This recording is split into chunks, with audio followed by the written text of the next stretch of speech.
Allora, professor Ferracini, ci parli un po' delle principali patologie delle articolazioni. Quali sono le malattie che possono colpire le nostre articolazioni?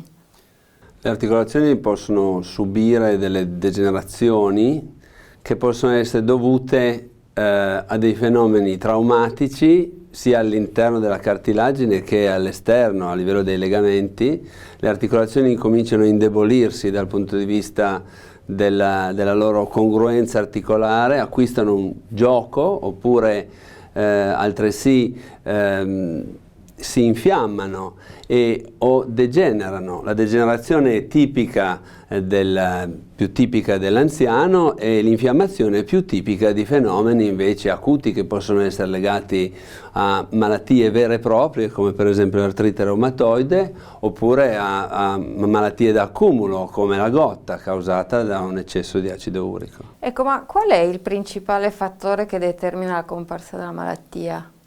La malattia è causata da una sofferenza della superficie articolare. La superficie articolare è molto delicata perché si rinnova con estrema difficoltà e si aggiusta con estrema difficoltà. Da sola può aggiustarsi parzialmente o a rallentare l'evoluzione, però quando comincia la lesione superficiale in genere l'articolazione viene esposta a una serie di fattori che attraverso un processo che è sempre comunque un processo mediato dall'infiammazione progressivamente la degrada e la distrugge. Ma si può prevedere il percorso della malattia?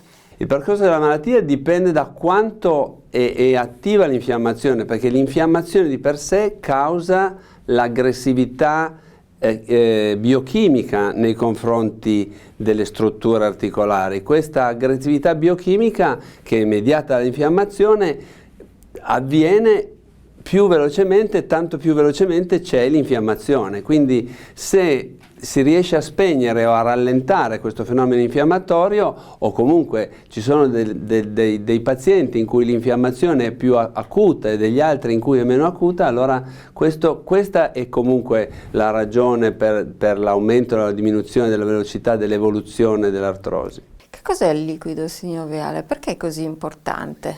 Il liquido sinoviale è dove avviene tutto il fenomeno infiammatorio, quindi è importante per quello. Il liquido sinoviale è il posto dal quale passano tutte le componenti infiammatorie che arrivano dall'esterno e entrano dentro l'articolazione. Quindi nel liquido sinoviale ci sarà la citochina che crea l'infiammazione, ci saranno le cellule del sistema immunitario che sono attivate, ci saranno gli enzimi che causano la distruzione superficiale dell'articolazione. Ancora più importante a livello delle strutture sinoviali è la membrana sinoviale, perché la membrana sinoviale è quella che permette o no alle cellule infiammatorie di entrare all'interno dell'articolazione.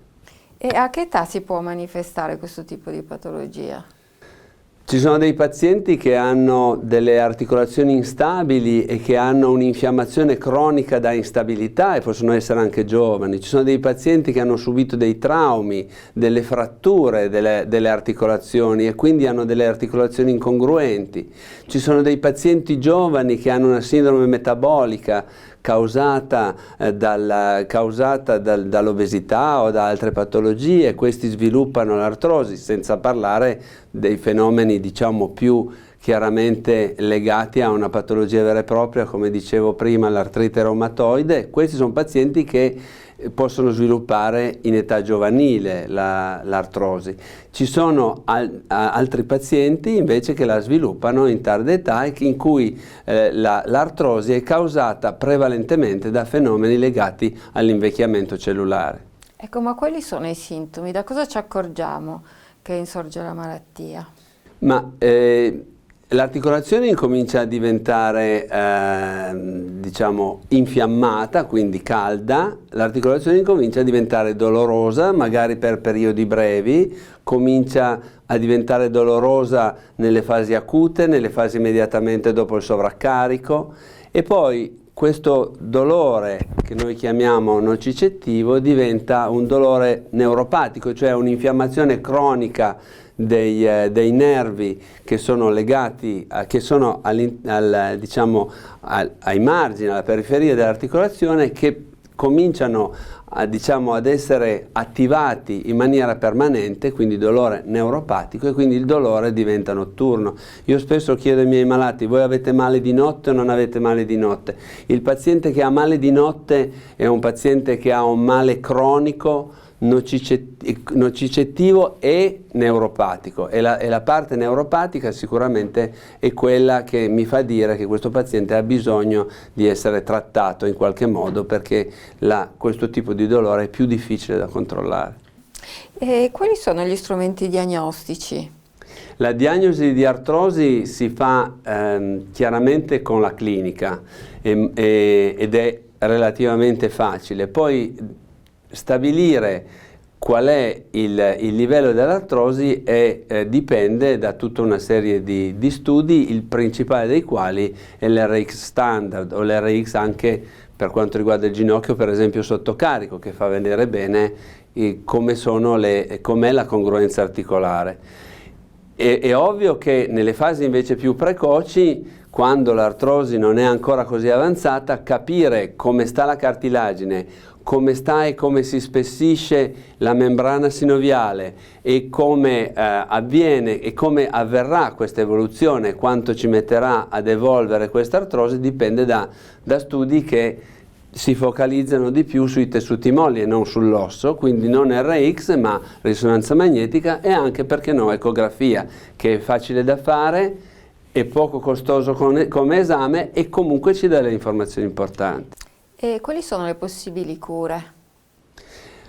Diciamo che l'American Society of Rheumatology e la Società Italiana di Reumatologia hanno dato delle indicazioni molto molto dettagliate, molto molto ben fatte, e soprattutto molto molto circostanziate diciamo, dall'esperienza di queste due società, e ci sono tantissime indicazioni, che sono l'esercizio, l'uso di tutorizzazioni, diciamo il tipo di attività che si può intraprendere, e di qui in avanti ci sono poi tutti i trattamenti farmacologici per bocca, ci sono tutti i trattamenti infiltrativi, e poi ci sono i trattamenti che hanno un carattere più chirurgico e più aggressivo, che devono essere diciamo, dedicati poi a dei casi un po' più avanzati. Ecco, nei prossimi video approfondiremo quali terapie nello specifico.